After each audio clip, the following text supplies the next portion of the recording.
Bonjour à toutes et à tous, soyez les bienvenus. On est très heureux de se retrouver ce matin dans la présence du Seigneur. On accueille nos amis visiteurs, s'il y en a, qu'ils se sentent vraiment en famille ce matin, à l'aise. On est vraiment entre nous et on va célébrer Dieu comme le pasteur le disait tout à l'heure. On est là pour célébrer Dieu, pour lui donner gloire. On souhaite la bienvenue aussi à nos amis internautes.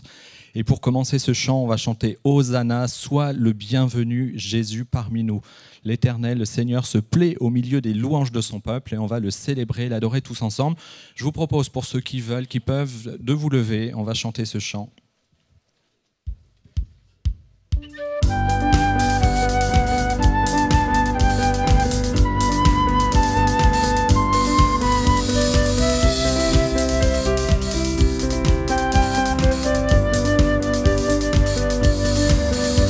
Un chant s'élève, les yeux se tournent vers toi,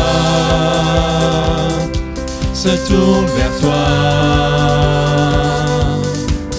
L'espoir renaît, les cœurs soupirent après toi. Oui, après toi.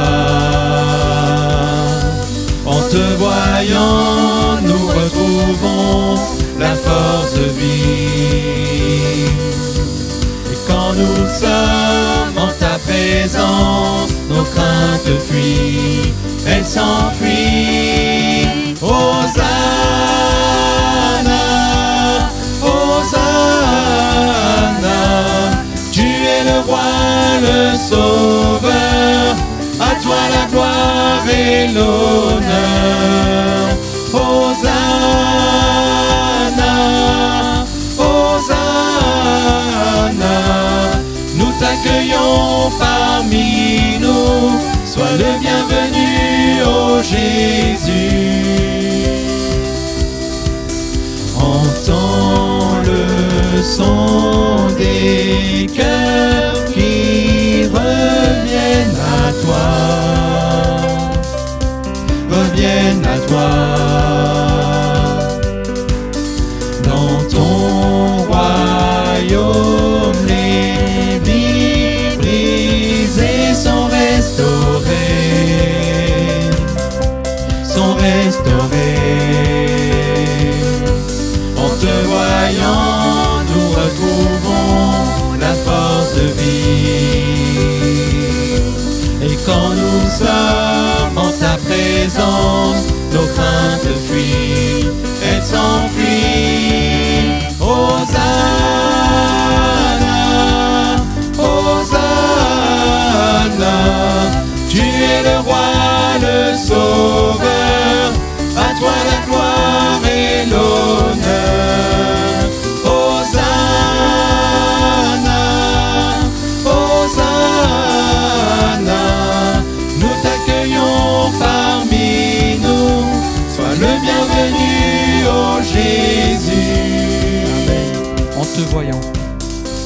En te voyant, nous retrouvons la force de vie. Et quand nous sommes en ta présence, nos craintes fuient. En te voyant, nous retrouvons la force de vie.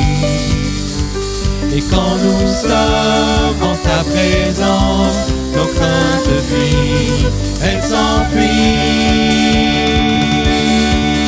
Hosanna, Hosanna,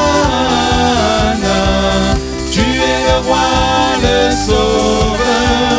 À toi la gloire et l'honneur. Hosanna, Hosanna,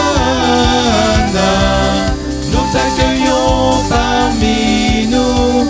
Sois le bienvenu, ô Jésus. Amen. Sois le bienvenu au milieu de nous.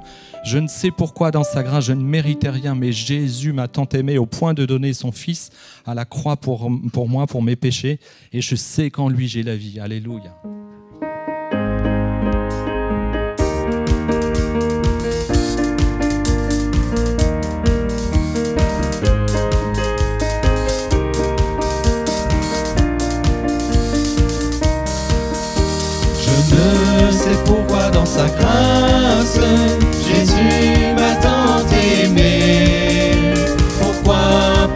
sang il efface ma dette et mon péché.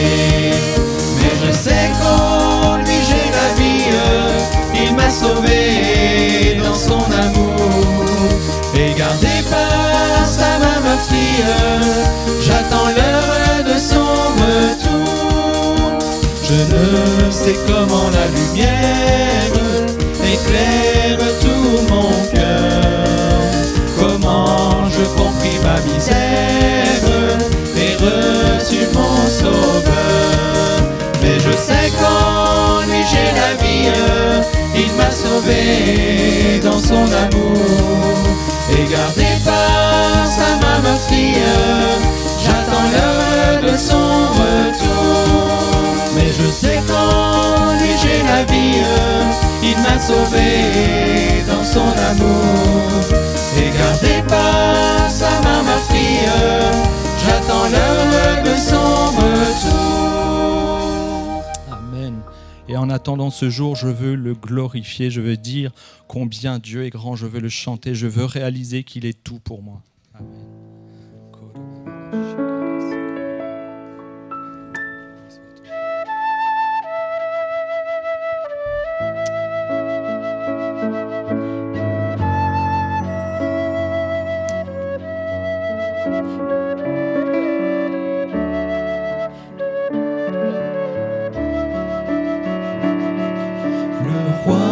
Dans sa beauté, vêtu de majesté, la terre est dans la joie, la terre est dans la joie, sa gloire resplendit, l'obscurité s'enfuit au son de sa voix, au son de sa voix. Combien Dieu est grand, chantons-le combien Dieu est grand, et tous verront combien Dieu est grand.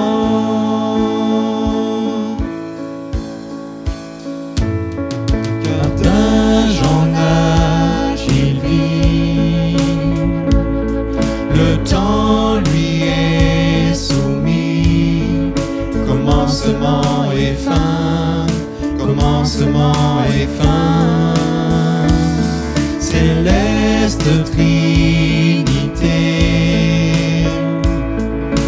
Dieu d'éternité, il est l'agneau divin, il est l'agneau divin. Combien Dieu est grand, chantons-le combien Dieu est grand, et tous verront combien Dieu est grand.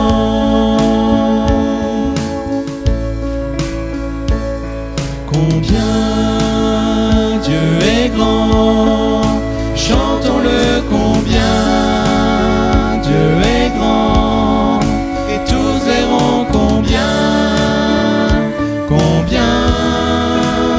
Dieu est grand. Son nom est tout puissant.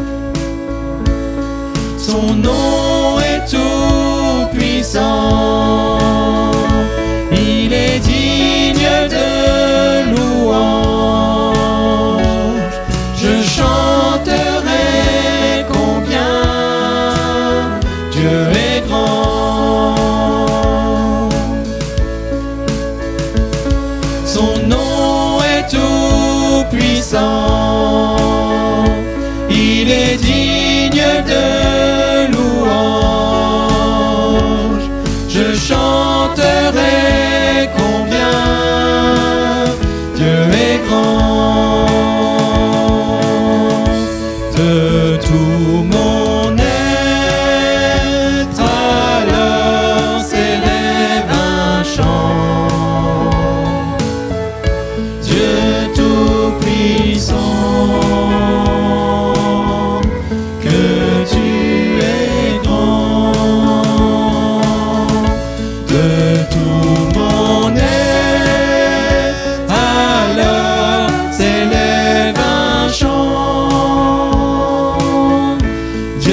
Tout-Puissant, que tu es grand. Amen. Gloire à ce grand Dieu, gloire à notre Seigneur. Alors qu'on va célébrer le repas de la Cène, nos frères qui ont été désignés vont pouvoir s'approcher et nos frères et sœurs dont la vie est en règle avec Christ vont pouvoir se tenir debout et on va élever Jésus, élever à la droite de Dieu et lui rendre toute la gloire. Amen.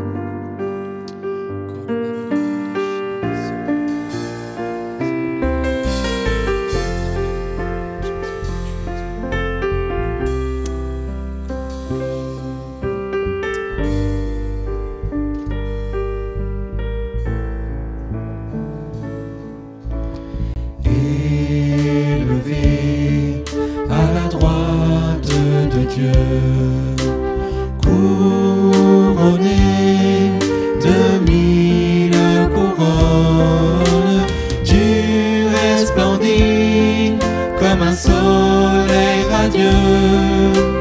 Les êtres crient autour de ton trône. À l'agneau de Dieu soit la gloire, à l'agneau de Dieu la victoire, à l'agneau de Dieu soit le règne pour tous les siècles. Amen. L'Esprit Saint et l'épouse fidèle disent viens, c'est le cœur qui appelle. Viens, ô Jésus, toi l'époux bien-aimé. Tous les élus ne cessent de chanter. À l'agneau de Dieu soit la gloire. À l'agneau de Dieu la victoire. À l'agneau de Dieu soit le règne pour tous les siècles. Amen.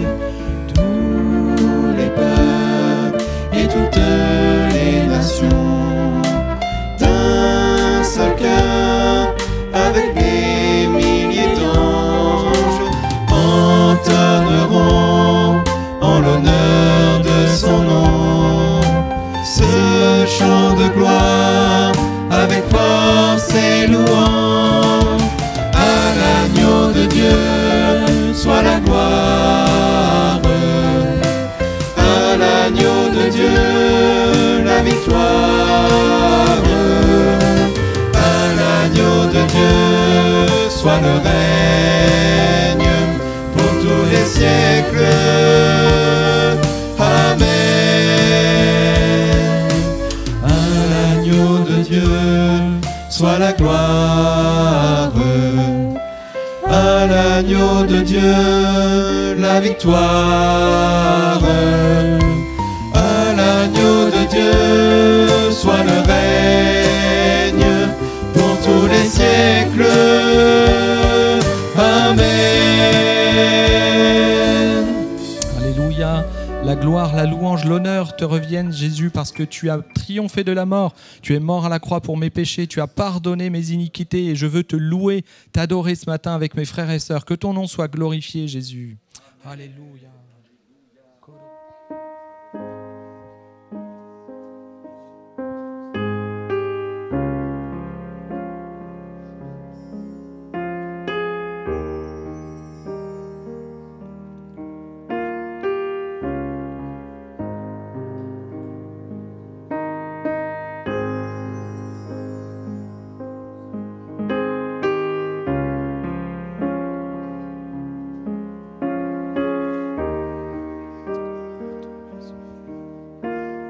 Chantons tous ensemble, Alléluia. Alléluia, Alléluia, Alléluia, Alléluia,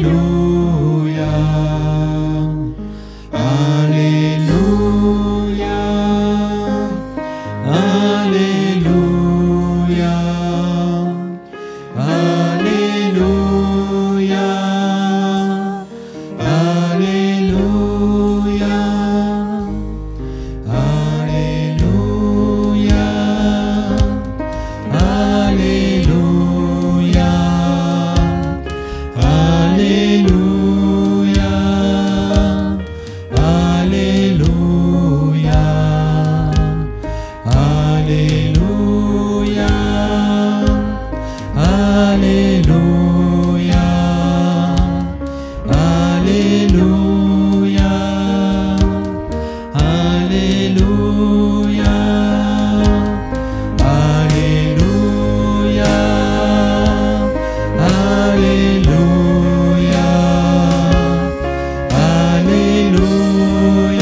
sauvé, il m'a sauvé, il m'a sauvé, il m'a sauvé, il m'a sauvé, il m'a sauvé.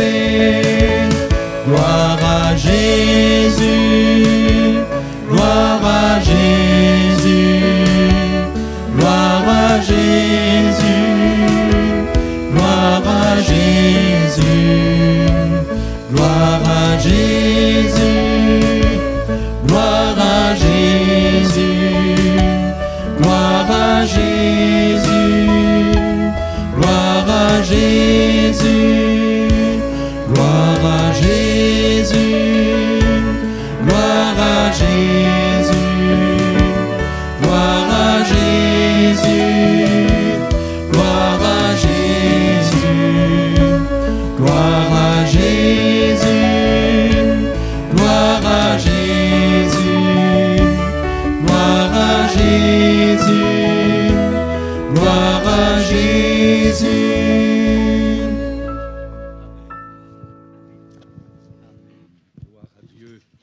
Gloire au Seigneur. Amen. On est heureux d'être ici pour partager ensemble la parole de Dieu, mais aussi pour chanter, louer, célébrer le Seigneur. Amen. Alors je vous invite à commencer avec moi une nouvelle série que j'ai intitulée Paraboles. Nous allons nous intéresser pendant quelques dimanches de quelques paraboles consignées dans la parole du Seigneur, qu'on trouve dans la parole du Seigneur. Et ce matin, je voudrais vous partager quelques pensées à partir de la parabole des 10 vierges. Alors, on va lire ensemble dans l'Évangile selon Matthieu, au chapitre 25, à compter du verset 1, et ensemble, que le Saint-Esprit nous aide pour en tirer le meilleur pour notre âme, pour notre besoin d'aujourd'hui. Matthieu, chapitre 25. Alors, ce chapitre s'inscrit dans les discours eschatologiques de Jésus, c'est-à-dire les discours touchant à la fin des temps. Alors, le royaume des cieux sera semblable à 10 vierges qui, ayant pris leurs lampes, allèrent à la rencontre de l'époux. 5 d'entre elles étaient folles et 5 sages. Les folles, en prenant leurs lampes, ne prirent point d'huile avec elles, mais les sages prirent avec leurs lampes de l'huile dans des vases. Comme l'époux tardait, toutes s'assoupirent et s'endormirent. Au milieu de la nuit, on cria « Voici l'époux, allez à sa rencontre !» Alors, toutes ces vierges se réveillèrent et préparèrent leurs lampes. Les folles dirent aux sages « Donnez-nous de votre huile, car nos lampes s'éteignent. » Les sages répondirent « Non, il n'y en aurait pas assez pour nous et pour vous. Allez plutôt chez ceux qui en vendent et achetez-en pour vous. » Pendant qu'elles allaient en acheter, l'époux arriva. Celles qui étaient prêtes entrèrent avec lui dans la salle des noces et la porte fut fermée. Plus tard, les autres vierges vinrent et dirent « Seigneur, Seigneur, ouvre-nous !» Mais il répondit « Je vous le dis en vérité, je ne vous connais pas. Veillez donc, puisque vous ne savez ni le jour ni l'heure. » Qu'est-ce qu'une parabole ? Une parabole, c'est une histoire que Jésus raconte pour illustrer une vérité qu'il veut enseigner à ses interlocuteurs. La parabole est une méthode d'art oratoire très pertinente dans la bouche de Jésus. Et j'ai remarqué d'ailleurs qu'au moment d'une prédication, une illustration renouvelle l'attention de l'auditoire et facilite même la compréhension de l'enseignement.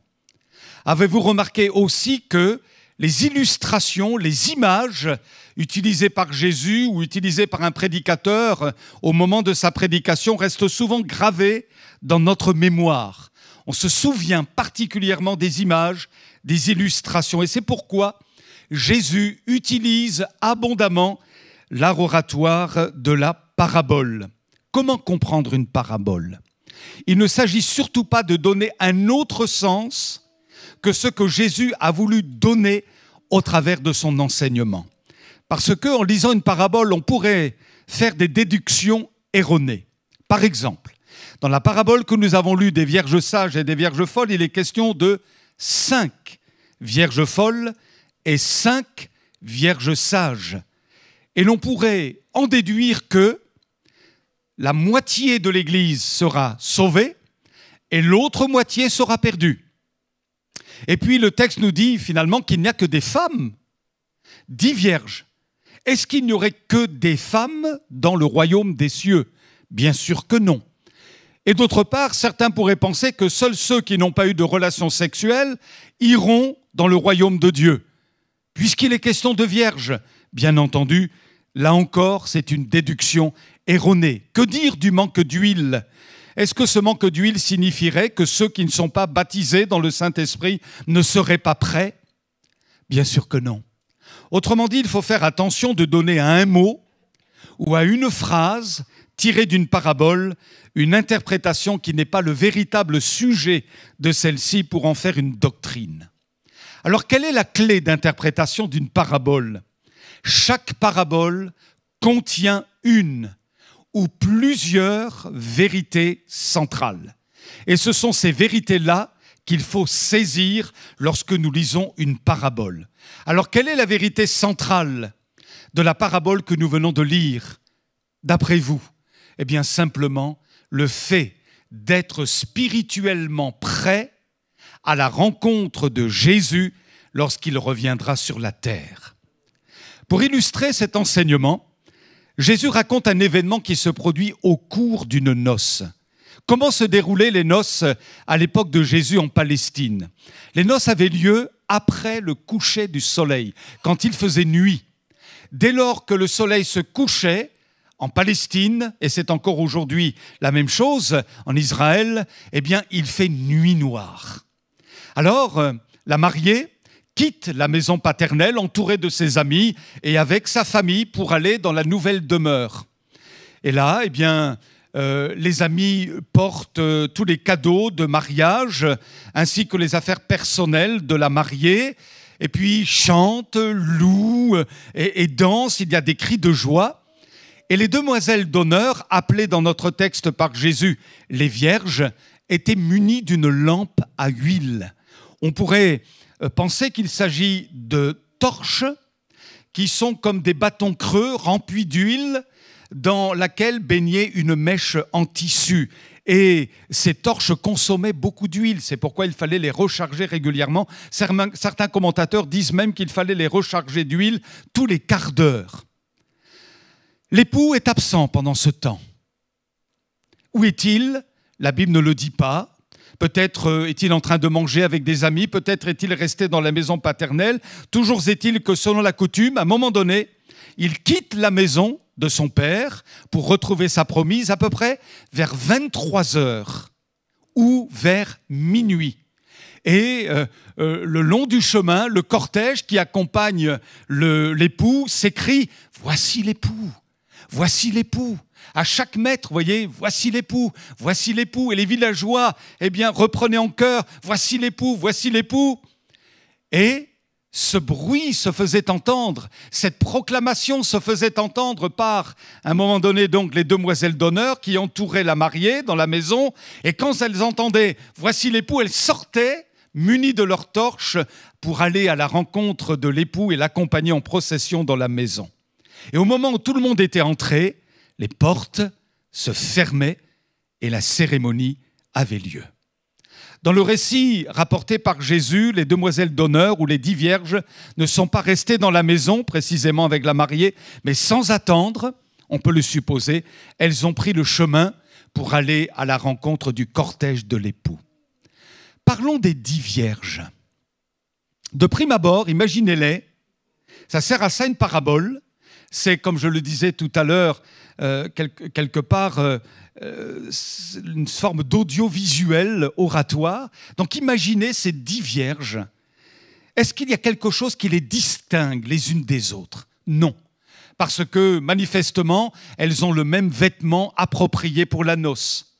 Elles sont toutes munies d'une torche. Et puis, elles allaient toutes à la rencontre de l'époux. Qui peuvent-elles représenter, ces 10 vierges? Assurément, elles représentent les croyants. Elles représentent tous ceux qui font profession de croire en Jésus.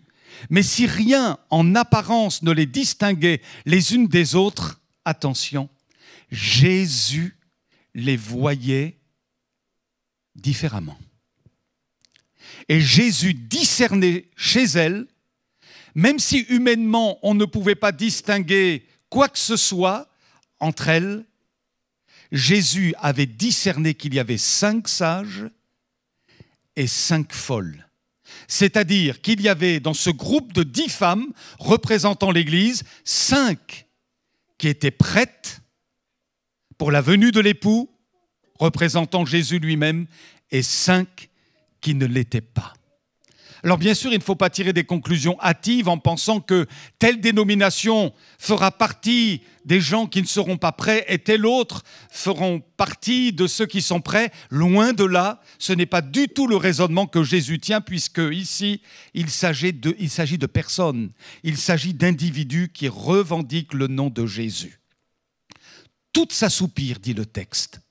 Il s'est passé quelque chose en chemin, c'est que l'époux n'est pas venu au moment attendu. Alors, peut-être qu'elles se sont assises, ou peut-être même qu'elles se sont allongées, et puis elles se sont toutes assoupies. Et cela renforce certainement la pensée que la venue de Jésus, le divin époux, sera soudaine. Il viendra à l'heure où personne ne s'y attend, même l'Église.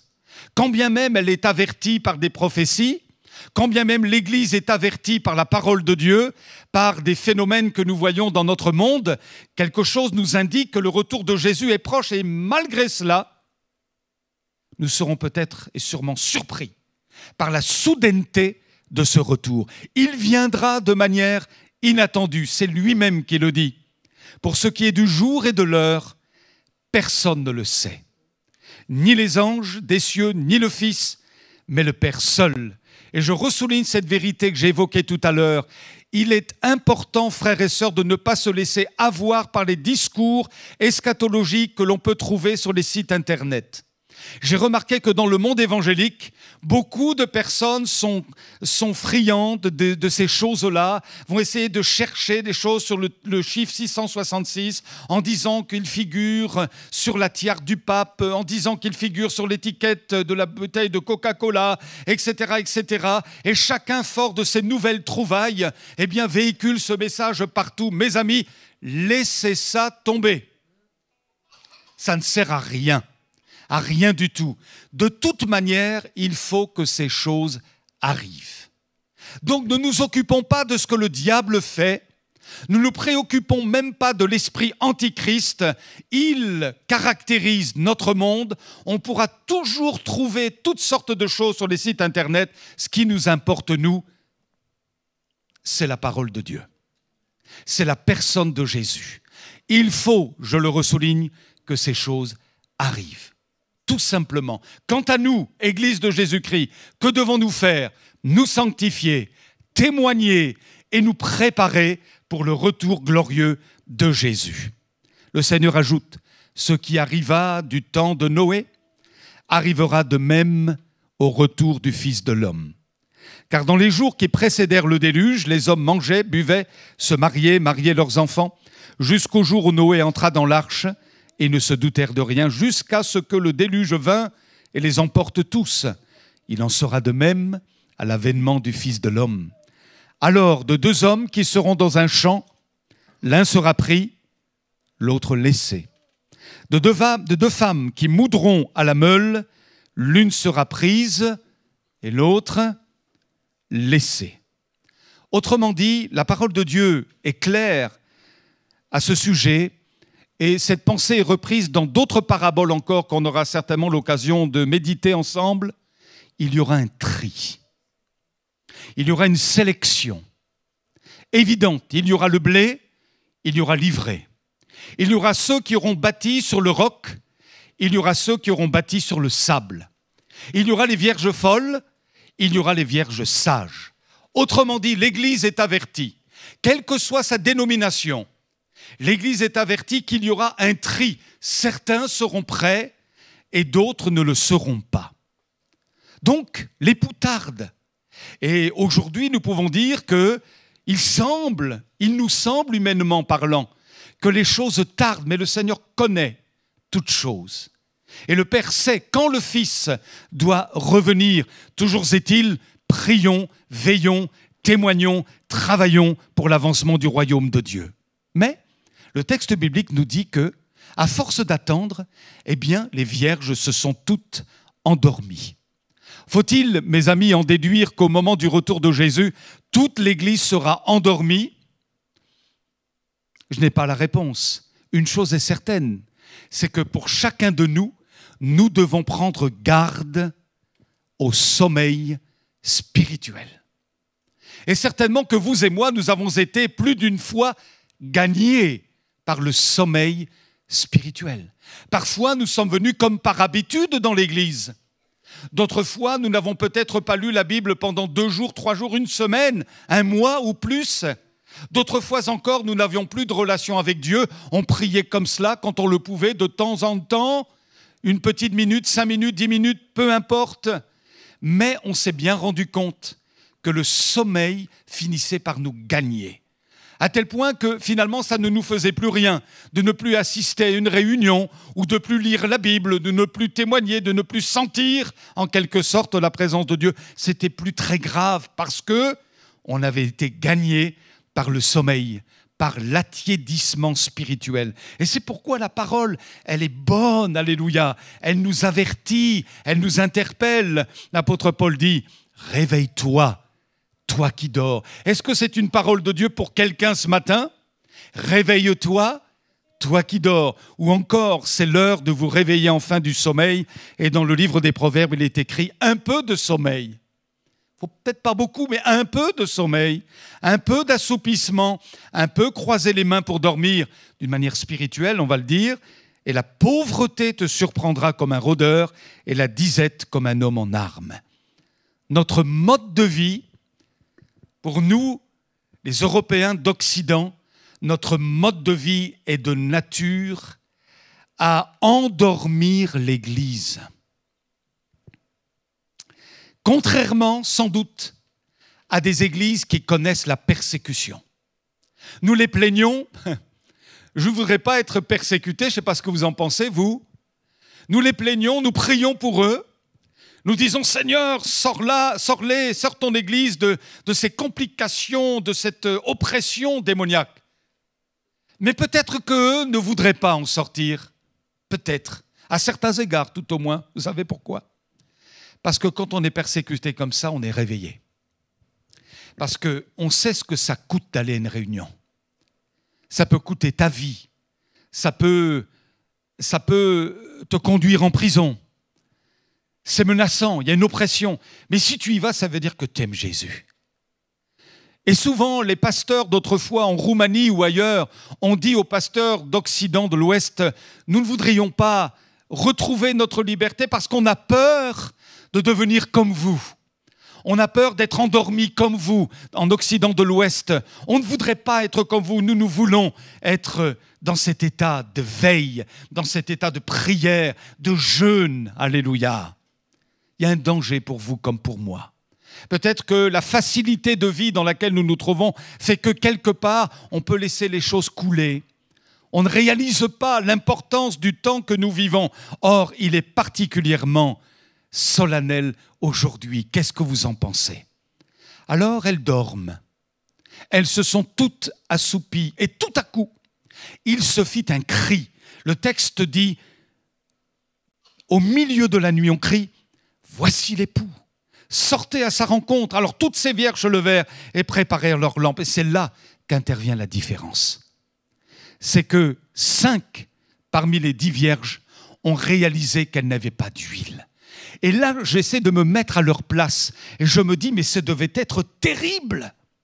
Il fait nuit noire. Ce pourquoi elles sont là arrive, l'époux arrive, et elles n'ont plus d'huile pour allumer leur lampe. Elles sont dans la nuit, elles le réalisent. Et voyez-vous, ce sera dramatique finalement. le jour où, à l'heure de notre mort, nous réaliserons que nous n'avons pas suffisamment d'huile. Le jour où Jésus reviendra, peut-être est-ce ce matin, demain, dans 10 ans, nous n'en savons rien. Et que comme ces femmes-là, on réalise que nous n'avons pas d'huile. Ça, c'est une frayeur qui va traverser tout notre être et une conviction épouvantable qui va survenir sur notre vie. Je ne suis pas prêt. Je ne suis pas prêt. Et c'est certainement ce que ces femmes ont réalisé. Elles n'étaient pas prêtes. Alors qu'est-ce qu'elles ont fait? Elles ont demandé de l'huile aux autres qui en avaient fait provision. C'était là leur sagesse. Donnez-nous de votre huile car nos lampes s'éteignent. Non, ce n'est pas de l'égoïsme, elles ne peuvent pas. Non, parce qu'il n'y en aurait plus pour nous et il n'y en aurait plus pour vous. Allez en acheter. Mes amis, je voudrais vous dire ceci. La préparation à la venue de Christ n'est pas transmissible. Si tu es prêt et que tu réalises que ton conjoint ne l'est pas, tu ne peux pas être prêt pour lui, ni pour ton enfant, ni pour ton ami, parce que la préparation au retour de Jésus est une affaire strictement personnelle. Strictement personnelle. Il incombe de la responsabilité de chacun. Et je vous dis ceci ce matin, je me le dis à moi-même, où en es-tu? Où en es-tu? Dans ton cœur, dans ton âme, on va y réfléchir. Que représente l'huile? Dans la Bible, on le sait, l'huile est le symbole du Saint-Esprit. Et quand il est question d'un manque d'huile dans le texte biblique que nous avons lu, qu'est-ce que Jésus veut nous faire comprendre ici? Que représente la provision d'huile? Est-ce que ça représente le parler en langue? Est-ce que ça représente des miracles de puissance à travers les dons spirituels? Est-ce que ça représente la ferveur dans la louange, la ferveur dans le témoignage? Jésus ne donne absolument aucune précision. Il est dit simplement, il y a un manque d'huile. Mais il ne dit pas en quoi ça consiste. Mais il y a un manque d'huile. Or, nous savons que l'huile, symbole du Saint-Esprit, c'est la vie. Le Saint-Esprit, c'est la vie spirituelle en chacun de nous. Et l'on pourrait penser que la provision d'huile peut signifier que Jésus ne nous veut pas tiède, mais bouillant. Jésus ne nous veut pas à vide ou à demi-vide, mais débordant. Le Seigneur ne nous veut pas éloignés de lui, mais un avec lui. Il ne nous veut pas stériles, mais féconds, pas désengagés, mais consacrés. Il ne veut pas chez nous un amour distant, intellectuel, cérébral, de pure forme, mais il veut un amour profond, spirituel. Et c'est ce qui caractérise la véritable nouvelle naissance et la véritable relation avec Jésus. Et je me permets de poser cette question. Es-tu né de nouveau? Es-tu vraiment né de nouveau? Et nos amis internautes qui nous écoutent aussi, êtes-vous né de nouveau réellement? Il ne s'agit pas seulement d'avoir son nom dans le registre d'une église évangélique. Il ne suffit même pas d'avoir pris le baptême, mais la réalité spirituelle de la nouvelle naissance est indispensable. Es-tu né de nouveau, né à la vie d'en haut? Est-ce que vraiment tu as des certitudes dans ton cœur? Est-ce que tu t'es repenti de tes péchés? Est-ce que tu as une relation avec Jésus? C'est ça qui est important. Alors, l'époux est arrivé. Celles qui étaient prêtes sont entrées dans la maison avec l'époux et la porte fut fermée. Et celles qui n'étaient pas prêtes, qui sont allées acheter l'huile et qui sont revenues, c'était trop tard. Et le Seigneur leur a dit, je ne vous connais pas. Alors je voudrais tirer des conclusions avec vous ce matin et vous dire qu'une mauvaise préparation pour le grand départ coûte cher. Une mauvaise préparation pour le grand départ coûte cher. Qu'il s'agisse du moment du retour de Jésus ou du moment de notre mort, il faut s'y préparer. De la même manière que la venue d'un enfant se prépare, un mariage se prépare. Une retraite, ça se prépare. Il y a des choses sur la terre où nous prêtons une attention particulière parce que c'est normal, il faut que ça se prépare. Ça ne s'invente pas, ça ne s'improvise pas, il faut préparer les choses. Et la question se pose, comment je prépare mon éternité? C'est plus important encore que la retraite, c'est plus important que de préparer ses vacances, mais préparer son éternité demande de notre part beaucoup de vigilance et du sérieux. Est-ce qu'on prépare notre éternité d'une manière folle ou d'une manière sensée et avisée? On raconte l'histoire d'un roi au Moyen-Âge qui avait un bouffon. Vous savez, à l'époque, les rois avaient des gens qui les faisaient rire, qui faisaient toutes sortes de scénettes, de gymnastiques, etc. C'était des bouffons. Et le roi riait avec ce bouffon. Et à un moment donné, il prend une bague et remet cette bague au bouffon en disant « Hé, bouffon, le jour où tu trouveras quelqu'un de plus fou que toi, alors tu lui donnes cette bague. » Le temps a passé et ce roi est tombé malade au point d'être arrivé presque à la mort. Le bouffon s'est approché du roi en disant « Ô roi, est-ce que tu t'es préparé pour l'éternité ?» Et le roi lui a répondu « Non, pas du tout. » Alors le bouffon a retiré la bague que lui avait donnée le roi et il lui remet la bague en disant « Roi, j'ai trouvé plus fou que moi. » L'éternité, mes amis, se prépare. De quel côté? Imaginez maintenant que Jésus revienne en cet instant. De quel côté de la porte pensez-vous être?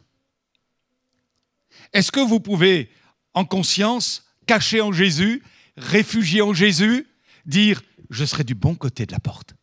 Il n'y a pas de problème. Je serai du bon côté, non pas en raison de qui je suis, de ce que je fais. Je ne vais pas faire la liste de tout ce que j'ai fait, parce que ce n'est pas ça qui va me sauver, mais je sais dans mon cœur, de tout mon être, que je serai du bon côté de la porte. Alléluia. Qu'en est-il de vous, frères et sœurs? De quel côté de la porte serez-vous? Jésus dit, veillez donc. Vous ne savez ni le jour ni l'heure. L'auteur aux Hébreux ajoute, ne négligez pas un si grand salut. Et le Seigneur de dire, parce que tu es tiède et que tu n'es ni froid ni bouillant, je te vomirai de ma bouche. Alors une question se pose. Et c'est une question théologique. Mais alors, est-ce que je suis vraiment sauvé? Parce que vous pouvez écouter des messages de ce genre qui, quelque part, culpabilisent un peu et vous remet en cause et dit, mais alors, est-ce que je suis vraiment sauvé? Moi, c'est la question que je me suis posée. Je me suis dit, mais on est sauvé si l'on a cru en Jésus, si l'on s'est approprié le sacrifice de Jésus par la foi, si l'on a saisi qu'on était revêtu d'un vêtement de justice qui est le sien et il est parfait, il n'y a plus de condamnation pour ceux qui sont en Jésus-Christ. Nous sommes sauvés. Alléluia. Il y a ce point-là qui est la base de notre salut. Et puis d'un autre côté, il y a Jésus qui nous dit « Es-tu prêt ?» Voyez, c'est l'autre versant de la vérité. « Es-tu prêt ?» Alors, je voudrais vous lire un commentaire que j'ai lu il y a de cela quelques heures. Et j'ai apprécié ce commentaire. Il est dit « Il y a à la fois amour, grâce et miséricorde dans le message divin, mais aussi sévérité et exigence. Il me semble personnellement important de trouver mon équilibre entre ces deux versants du message divin. La sévérité me garde de moi-même et la grâce me rassure et me libère. Mais dans tous les cas, je ne désire que Jésus. C'est bon, hein? Qu'est-ce que vous en pensez? Mais dans tous les cas, je ne désire que Jésus. Seigneur, toi tu sais où j'en suis. Mais ce matin encore, je réalise que j'ai besoin de toi. Je ne suis rien sans toi. Mes œuvres ne sont rien sans toi. Je me réfugie en toi. Je plonge dans ton salut, dans ta grâce, dans ton amour, dans ta sainteté, dans ta justice. Je me laisse couvrir par ta miséricorde, ta justice. Sans toi, je suis perdu, Seigneur.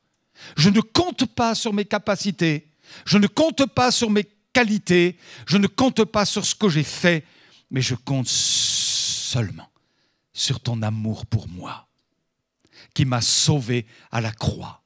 Maintenant, cette parabole nous amène à la réflexion suivante, c'est qu'il faut s'examiner, non pas se triturer l'âme, non pas se donner des nœuds au cerveau et vivre dans une sorte d'insécurité permanente par rapport au ciel et à son salut.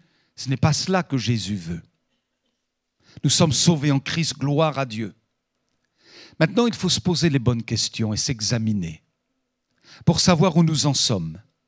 À la lecture d'une telle parabole, l'apôtre Paul, de son côté, le dit d'une autre manière. Et je vous lis dans une transcription d'Alfred Cohen, La parole vivante, dans 2 Corinthiens 13, 5, il dit « Examinez votre vie pour voir si vous vivez dans la foi. » Oui, faites votre examen de conscience. Ne reconnaissez-vous pas que Jésus-Christ est parmi vous, à moins que cet examen ne tourne à l'échec et que votre qualité de chrétien ne résiste pas à l'épreuve. Donc ici, l'apôtre Paul nous invite à l'examen. À un examen serein, sain, plein de vérité, devant la parole et avec l'aide du Saint-Esprit. Et ça concerne chacun de nous à titre personnel. Ai-je un véritable amour pour Jésus? Il ne s'agit pas seulement de l'aimer un peu, mais il faut l'aimer complètement, totalement, éperdument. Tu aimeras le Seigneur ton Dieu de tout ton cœur, de toute ta force, de toutes tes pensées. C'est plus que tout. Jésus, c'est plus que tout. Sans lui, nous ne sommes plus rien. Jésus doit être le centre de tout. De tout. Il n'est pas à la périphérie, il n'est pas seulement utile dans un certain domaine de notre vie, il est l'alpha et l'oméga, le commencement, la fin. Il est le tout de la vie de l'enfant de Dieu. Et si nous vivons, c'est pour Christ. Si nous mourons, c'est pour Christ. Nous nous levons, c'est pour Jésus. Nous nous endormons, c'est pour Jésus. Tout est en Jésus, pour Jésus, comme Jésus. Vous êtes d'accord avec moi? Qu'est-il vraiment pour moi, Jésus? Est-il le Seigneur de notre vie, de ma vie? Règne-t-il réellement? Combien il a besoin de régner davantage dans votre vie comme dans la mienne? Où en suis-je dans le domaine du pardon? Me serais-je accoutumé à un péché? Finalement, même si je sais que ce n'est pas bien, mais quelque part, je ne hais pas suffisamment ce péché pour m'en débarrasser sur le champ. Or, Jésus a dit, si ton bras est pour toi une occasion de chute, coupe-le, arrache-le. Ça fait mal, le Seigneur le sait. C'est une hyperbole, c'est vrai ce qu'il dit, parce qu'il y aurait beaucoup de manchots dans les églises et beaucoup de borgnes. Il ne s'agit pas de traduire littéralement ce que nous venons de dire là, au travers de ce verset, mais néanmoins, Jésus veut dire, ça va te faire mal, mais il vaut mieux entrer borgne dans le royaume de Dieu qu'avoir la vue et d'être perdu. C'est ça qu'il veut dire. Il y a un prix à payer si on est disciple.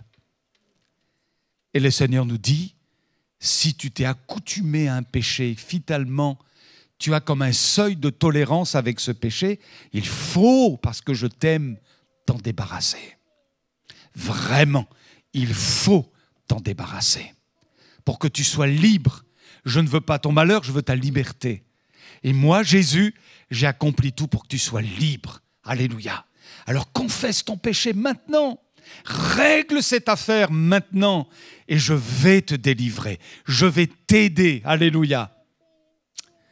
Qu'en est-il de ma communion personnelle avec Jésus? Là encore, c'est une autre interpellation. Qu'en est-il de ma relation avec Jésus? Est-ce qu'elle ne se limite qu'à mes moments passés au culte? Est-ce qu'elle ne se limite qu'au fait de rendre grâce à table? Est-ce que je peux me permettre de rester 1 jour, 2 jours, 3 jours, 1 semaine et plus sans une véritable relation avec Jésus, sans avoir eu un contact avec ma Bible? Vous comprenez ce que je veux dire? Alors tout cela, je conclus, c'est une interpellation, c'est un message d'interpellation pour nous. Et ça nous amène, je m'exhorte, peut-être et sans doute à plus de vigilance. Jésus dit, veillez, priez en tout temps, puisque vous ne connaissez ni le jour ni l'heure. Seigneur, cette parole, elle n'est pas facile, mais elle est interpellante pour nous. Je ne veux pas être trouvé léger dans la balance, comme ce fameux roi dans le livre de Daniel. Mais je veux avoir le poids de la justice de mon Sauveur, le poids de sa grâce, de sa miséricorde, de son amour.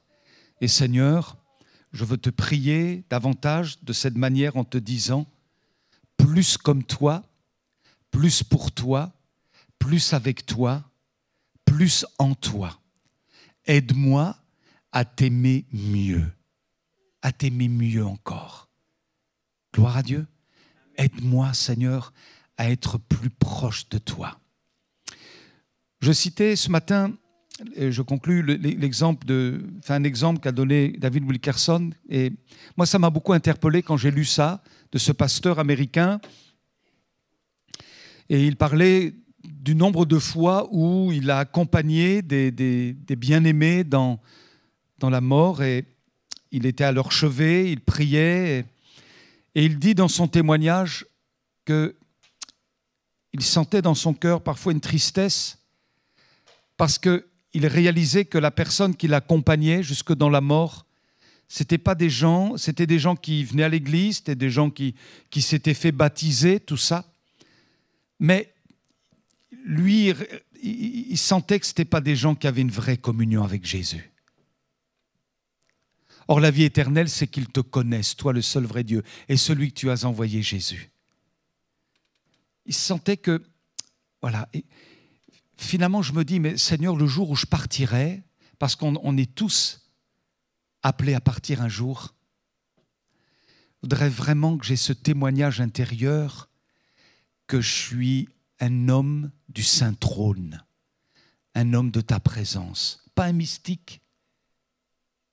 Et ce n'est pas en restant sur ses genoux pendant des heures qu'on prouve qu'on aime Dieu, ce n'est pas ça. Mais c'est dans la simplicité, le fait de vivre en connexion avec le Maître. Vous comprenez ce que je veux dire? On est en connexion avec Jésus. Voilà, on l'aime, il nous aime, on est heureux en lui, on veut vivre en lui, pour lui, faire ce qui est juste à ses yeux, avancer, progresser, nous repentir quand on sent qu'on a mal fait. C'est tout ça. Ce n'est pas le Seigneur qui va nous donner des claques à chaque détour. C'est le Seigneur qui nous aime, qui nous tend la main et qui nous dit « Là, tu as mal fait, mais tu vas faire mieux la prochaine fois. Repens-toi, je te pardonnerai. Et j'ai confiance dans le fait que tu vas grandir en moi. » Alléluia. Alors que Dieu nous aide, bien-aimés, qu'il nous fortifie et qu'on ait une assurance en nous produite par le Saint-Esprit sur la base de la parole, une assurance que oui, je serai du bon côté de la porte. Et quel que soit le moment que je dois mourir par accident, maladie, que sais-je encore, ou que tu reviennes, Seigneur, je suis prêt. Amen. Est-ce que vous pouvez le dire? Seigneur, je suis prêt. Alléluia, par ta grâce. Merci Seigneur pour ces moments. Merci pour ton amour. Merci pour l'interpellation de ce matin à nouveau, Seigneur. Tu utilises ta parole comme tu veux, tu parles tantôt d'une foi, tantôt d'une manière, tantôt d'une autre. Et nous te demandons ton secours, ô Dieu. L'œuvre que tu as commencée en nous, tu l'achèveras et tu la mèneras à sa perfection pour le jour de Christ. Merci de nous secourir, merci de nous rassurer, merci de nous permettre de plonger davantage dans le salut, dans la grâce, la miséricorde, la sainteté, la justice de notre Jésus. Seigneur, c'est en toi que nous voulons être trouvés. Oh, merci, merci de nous tendre la main, merci de nous serrer dans tes bras, merci de nous rappeler ce que nous avons besoin d'entendre, merci de nous fortifier, Seigneur. On est en marche vers le ciel, on sait que tu reviens bientôt, on sait que tu viendras nous chercher. Seigneur, à toi la gloire. Nous voulons plus de toi encore. Et viens renouveler la faim, viens renouveler la soif pour ta personne et pour le royaume de Dieu. Donne-nous cette intelligence spirituelle, donne-nous du discernement, donne-nous ta sagesse, donne-nous ton onction, donne-nous de t'aimer, Seigneur, par-dessus tout. Que l'Esprit de Christ répande dans nos cœurs encore plus d'amour pour Jésus. À toi la gloire, notre Sauveur. Amen.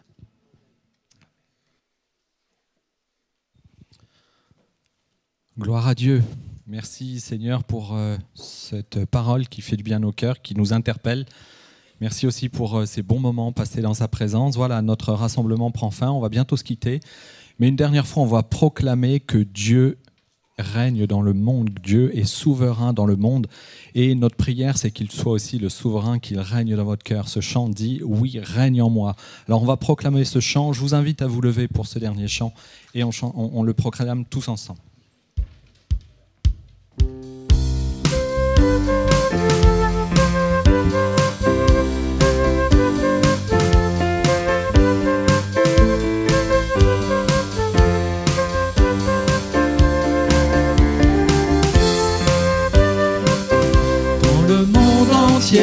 Tu es souverain sur chaque torrent et soleil couchant. Mais mon seul désir, Seigneur, mon seul choix, dans ma vie sois toujours le roi. Oui, règne en moi par ton pouvoir, veille sur mes rêves, sur mes heures noires. Tu es Seigneur de tout en moi. Dans ma vie sois toujours le roi. Dans chaque parole et chaque pensée, je veux refléter, Seigneur, ta bonté. Il n'est rien au monde plus précieux que toi. Dans ma vie, sois toujours le roi. Oui, règne en moi par ton pouvoir. Veille sur mes rêves, sur mes heures noires. Tu es Seigneur de tout en moi. Dans ma vie, sois toujours le roi. Oui, règne en moi par ton pouvoir. Veille sur mes rêves, sur mes heures noires. Tu es Seigneur de tout en moi. Dans ma vie, sois toujours le roi. Alors on vous souhaite une très bonne journée. On dit au revoir à nos internautes et on se retrouve très prochainement pour vivre notre culte ensemble. Que Dieu vous bénisse.